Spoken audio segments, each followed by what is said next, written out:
नमस्कार, आपल्या मध्ये आपले हार्दिक स्वागत आहे। आता आपण आजच्या ठळक घडामोडी। महाराष्ट्र राज्य मान्य खाजगी प्राथमिक शिक्षक व शिक्षकेतर महासंघाची वार्षिक सर्वसाधारण सभा रविवार दिनांक 7 ऑगस्ट 2022 रोजी गणपती पॅलेस मालेगाव रोड धुळे या ठिकाणी आयोजित करण्यात आली होती।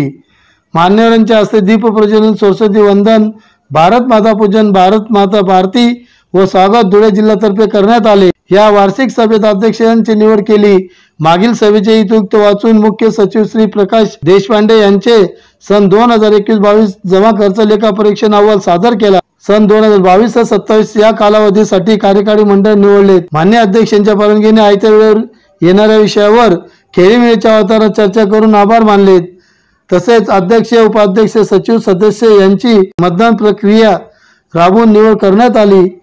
यावेळी महाराष्ट्रातील सर्व जिल्ह्यातून शिक्षक शिक्षिका उपस्थित होते। सर, मी राजेंद्र निकम। आज धुळे शहरामध्ये संपूर्ण महाराष्ट्रातून आलेले प्राथमिक शिक्षक संघटनेचे सर्व पदाधिकारी इथे आलेले होते।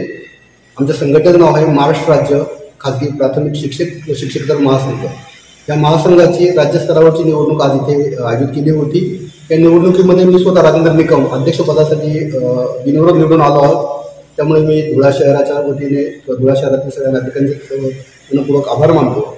इथे एक अध्यक्षपदासाठी निवडणूक होती, एक मुख्य सचिव पदासाठी होती। त्यामध्ये नगर जिल्ह्याचे उर्मुडे सर हे तिथे प्रचंड मताधिक्याने निवडून आले। आता बाकीच्या प्रक्रिया अजून चालू आहे। त्यामध्ये 5 उपाध्यक्ष पद आहेत, सहसचिव आहेत। हे सगळ्या निवडणुका अतिशय मैत्रीपूर्ण वातावरणपूर्ण होती। मी यानंतर संपूर्णपणे महाराष्ट्राचं कामकाज अतिशय चांगल्या पद्धतीने चालेल, प्राथमिक शिक्षणाला न्याय मिळेल अशी अपेक्षा व्यक्त करून त्यासाठी मी प्रयत्नशील राहील। धन्यवाद।